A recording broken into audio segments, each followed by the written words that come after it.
Sir எல்லாரும் அந்த பிரச்சனை இந்த பிரச்சனைன்னு ஏதேதோ பிரச்சனை எல்லாம் சொன்னாங்க. ஆனா எனக்கு இருக்கிற ஒரே பிரச்சனை எது தெரியுமா சார்? நான் அழகா இருக்கிறது தான் சார். இந்த அழகா பிறந்தாலே பிரச்சனை தான். அதுலயும் என்ன மாதிரி ரொம்ப அழகா பிறந்துட்டா பிரச்சனையோ பிரச்சனை தான் சார். கிளம்பிட்டாங்க ஐயா, கிளம்பிட்டாங்க ஐயா.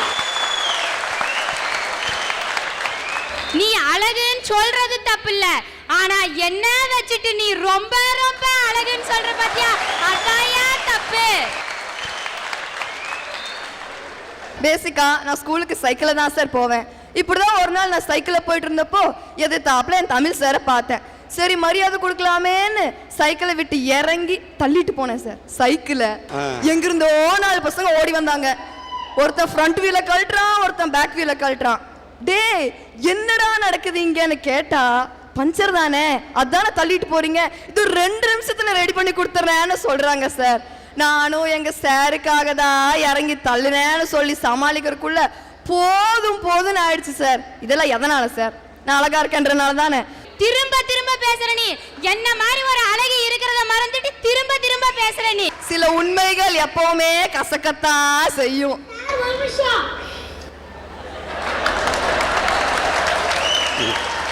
சார் இவங்க 2 பேரும் அழகி அழகி நடிச்சுக்கிறாங்க. இவங்க 2 பேரும் அழகி கிடையாது, இவங்க 2 பேரும் உள்ளூர் கிழவி.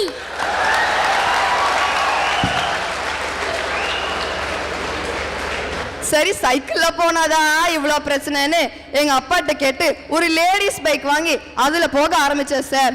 ஒருத்தன் சர்ன்னு கிராஸ் பண்ணி என் முன்னாடி போறப்போ அப்படி இப்படின்னு எட்டு போடுறான் சார். இன்னொருத்தன் என்ன கிராஸ் பண்றப்போ பைக்கோட ஒரு வீல தூக்கிட்டு இன்னொரு வீல்ல போயிட்டு இருக்கான் சார். கேட்டா நான் பார்க்கணுமாமா.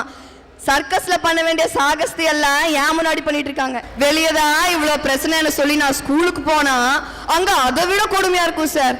ஸ்கூலோட ஃபர்ஸ்ட் டே ஃபர்ஸ்ட் கிளாஸ் நான் என்டர் ஆகுறேன் சார். ஒருத்தனை பார்த்து பாடுறான் சார் பாட்டு. முதல்ல ஒன்ன பார்த்தேன் நான் அசந்து போனேன்டி, நான் அசந்து போனேன்டி அப்படியே பாடுறா சார். அத கொஞ்சம் உத்து பாருங்க சார். இந்த மூஞ்செல்லாம் பார்த்தா அவன் அசந்து போயிருப்பான், கன்ஃபார்மா செத்து தான் சார் போயிருப்பான்.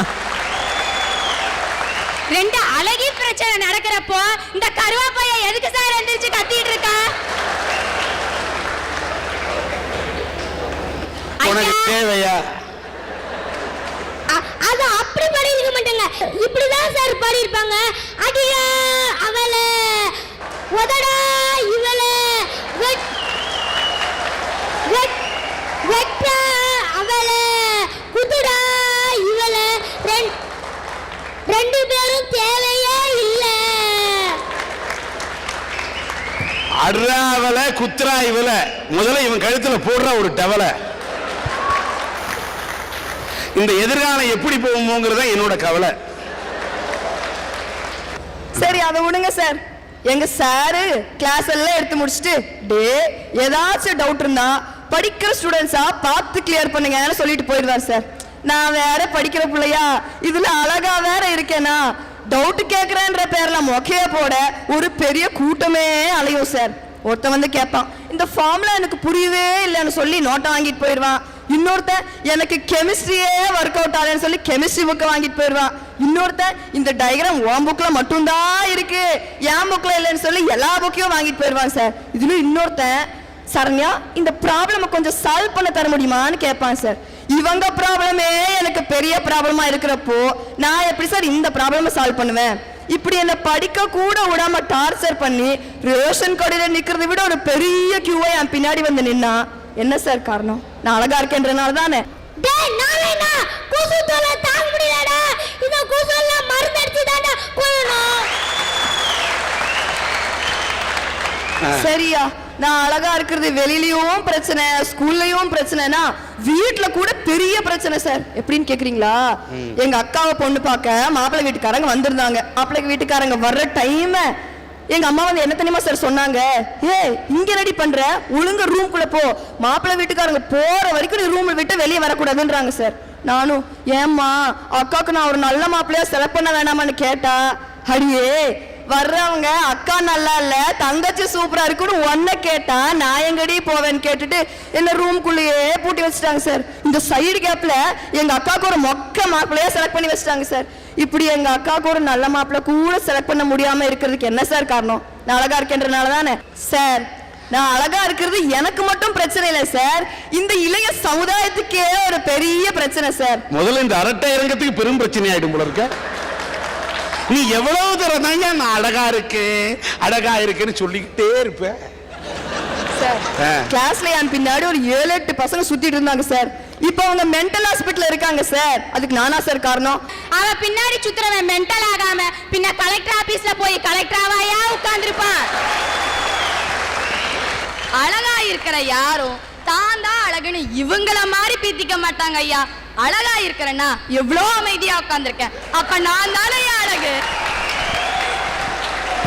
நானும் கூட தான் ரொம்ப ரொம்ப அமைதியா உட்கார்ந்திருக்கேன், அப்ப நான் அழகு இல்லையா சார்? அழகி போட்டியா நாங்க நடத்துறோம், அரட்டை அரங்கம் தாமா நடத்துறோம். நாங்க அரட்டை அரங்கத்திலே அறிவைத்தான் எடுத்துக்காட்டு அடைக்கின்றோமே தவிர உங்களுடைய அழகை எடுத்து எம்ப அழைக்கவில்லை என்பதை புரிந்து கொண்டு அமரவும். ஐயா, நம்ம நாடு சுதந்திரம் வாங்கி 65 வருஷம் ஆச்சு. இன்னும் நம்ம நாடு வல்லரசு ஆகல. ஏன்னா நீங்க எங்களுக்கு ஓட்டுரிமை கொடுக்காதனாலதான். ஐயா, எல்லாரும் சொல்றாங்க நாங்க தான் இந்நாட்டோட மன்னர்கள், இந்தியாவுடைய வருங்கால தூண்கள், வருங்கால இந்தியான்லாம் மெடல் எல்லாம் கொடுக்கறாங்க. 12 வயசுல ஓட்டுரிமை கொடுத்தா என்னங்கய்யா? 18 வயசுக்கு தான் ஓட்டுரிமைன்னு சொல்லி நீங்களே ஓட்ட போட்டு போட்டு என்ன பலனை கண்டுட்டீங்க? ஒரு நாட்டோட முன்னேற்றமே கல்வி. அந்த கல்வியை உங்களால சரி செய்ய முடிஞ்சுதா? ஏழை பணக்காரன்னு பாரபட்சம் பார்க்குற கல்வி முறை. ஐயா, இப்போ அரசாங்கம் ஒரு புதுசாக ஒரு திட்டம் கொண்டு வந்திருக்குது. என்னன்னா, தனியார் பள்ளியில் ஏழை மாணவர்களுக்கு 25% இடஒதுக்கீடாமா. ஐயா, சிறந்த கல்வியை சிறப்பாக ஏழை மாணவர்களுக்கு அரசாங்கம் கொடுக்கணும்னு நினச்சா என்ன செய்யணும்? இங்கிலீஷ் மீடியத்தை விட ஒரு படி மேலே தமிழ் மீடியத்தோட தரத்தை உயர்த்தணும். அப்படி உயர்த்தினா எல்லாரும் தனியார் பள்ளியை விட்டுட்டு தமிழ் மீடியத்துல கொண்டு வந்து சேர்த்துவாங்க. அப்போ மாணவரோட சேர்க்கை அதிகமாகி இடம் பத்தாதப்போ தனியார் பள்ளிட்டு 25% இடஒதுக்கீடு கேட்டா இதெல்லாம் அரசாங்கம்னு நாங்கெல்லாம் பெருமையா நினைப்போயா? அதை விட்டுட்டு 25% மட்டும் இடஒதுக்கீடு கேட்டா 75% மாணவர்களோட நிலை பழைய நிலையில தான் இருக்கும். ஐயா, எங்களுக்கு ஓட்டுரிமை கொடுத்தா நாங்க என்ன செய்வோம்னு தெரியுங்களா? அடுத்த மாநிலத்தில் இருக்கிறவங்க நம்மளை பார்த்தா இது தமிழ்நாட்டு மாணவர்கள் அடையாளம் கண்டுக்கிற மாதிரி ஒரே மாதிரி யூனிஃபார்ம் கொண்டு வருவையா? ஐயா, எங்களை மாதிரி மாணவர்களுக்கு ஓட்டுரிமை இல்லாததாங்கயா பெரும் பிரச்சனையா இருக்குதுன்னு சொல்றேன். வாழ்த்துக்கள். ஐயா, எல்லாம் நல்லா கேட்டுக்கோங்க. நான் சின்ன புள்ளன்னு மட்டும் நினைக்காதீங்க. எங்களுக்கு ஓட்டுரிமை கொடுங்க, உங்க பிரச்சனையெல்லாம் எங்கள்கிட்ட விடுங்க, நாங்க டீல் பண்றோம். எப்படின்னு கேக்குறீங்களா? எலெக்ஷனுக்கு முன்னாடி தேர்தல் அறிக்கை வரும், அதைத்தான் இத்தனை நாளா பார்த்துட்டு இருந்திருக்கீங்க. எங்களுக்கு ஓட்டுரிமை கொடுத்தா நாங்க என்ன செய்வோம்னா, தேர்தலுக்கு முன்னாடி மக்கள் தேவை அறிக்கைன்னு விடுவோம்.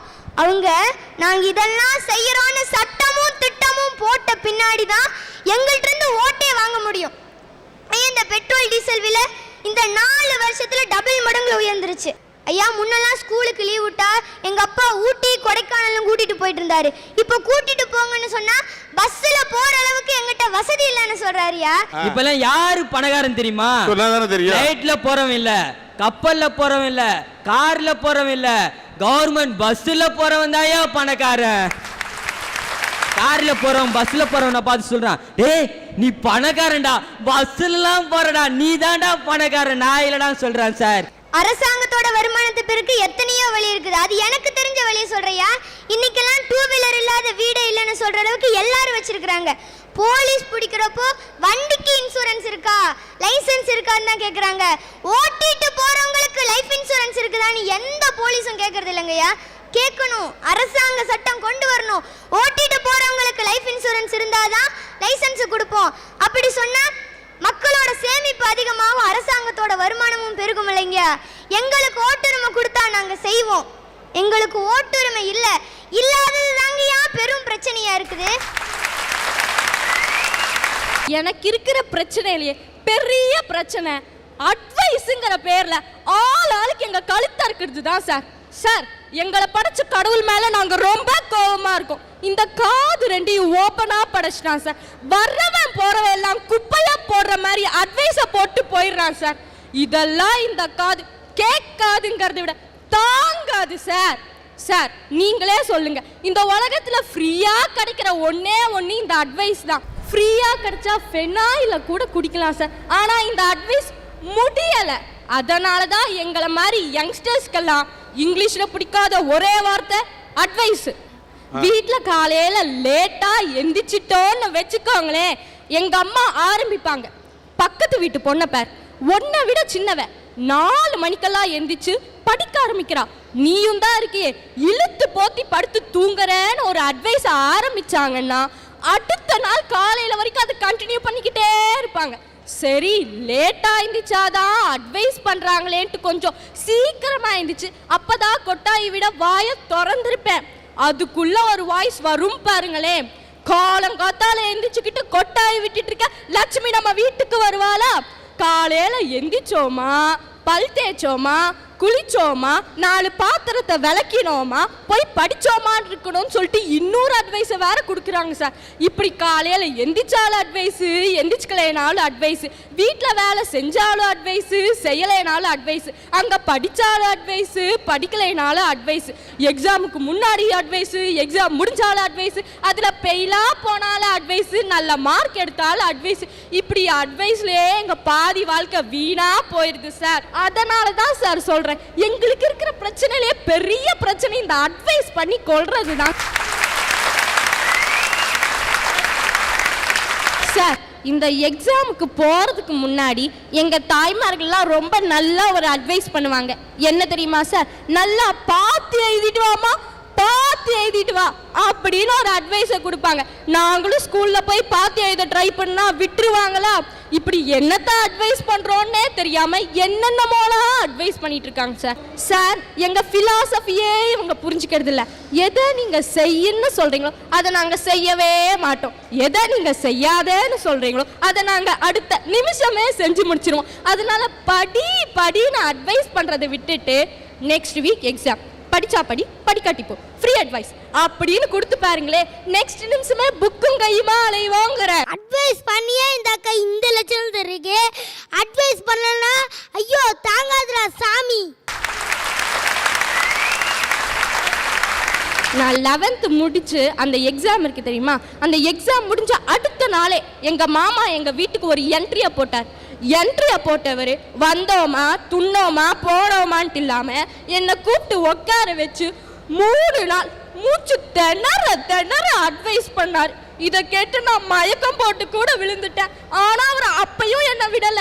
அதனால தான் சார் சொல்றேன், எங்களுக்கு இருக்கிற பிரச்சனையிலே பெரிய பிரச்சனை இந்த அட்வைஸ் பண்ணி கொள்றது தான். அதனால இப்ப என்ன சொல்ல வரீங்கன்னா, படிக்கவே படிக்காதீங்க.